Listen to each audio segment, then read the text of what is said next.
Pernahkah berpikir uang itu sebenarnya apa? Ayo cari tahu. Kalau uang cuma alat bayar, kenapa bisa bikin orang stres bahkan hancur? Masalahnya, kebanyakan orang nggak pernah benar-benar ngerti apa itu uang. Dan mungkin selama ini cara kita melihat uang memang sudah salah dari awal. Uang itu kesepakatan.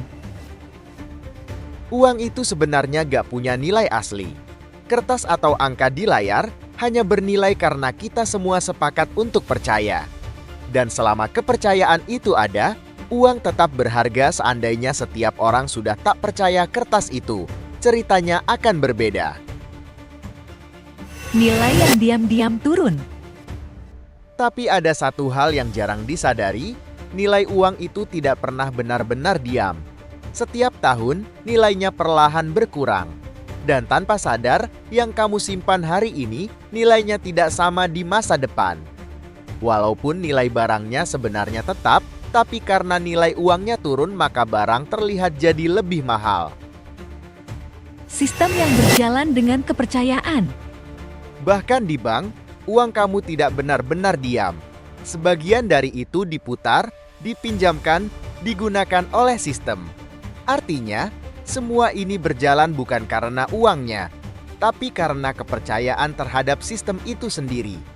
Bayangkan kalau semua orang menarik uangnya secara bersamaan, apa yang terjadi? Cara orang melihat uang.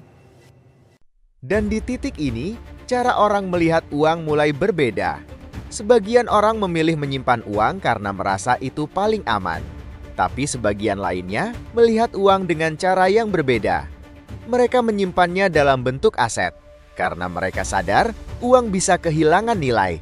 Tapi aset punya potensi untuk berkembang. Ilusi keamanan. Dan mungkin ini yang paling penting. Banyak orang merasa aman hanya karena punya uang. Ada rasa tenang, seolah semuanya sudah cukup. Padahal, sistem bisa berubah kapan saja. Dan di situ, banyak orang baru sadar bahwa rasa aman itu ternyata tidak benar-benar nyata.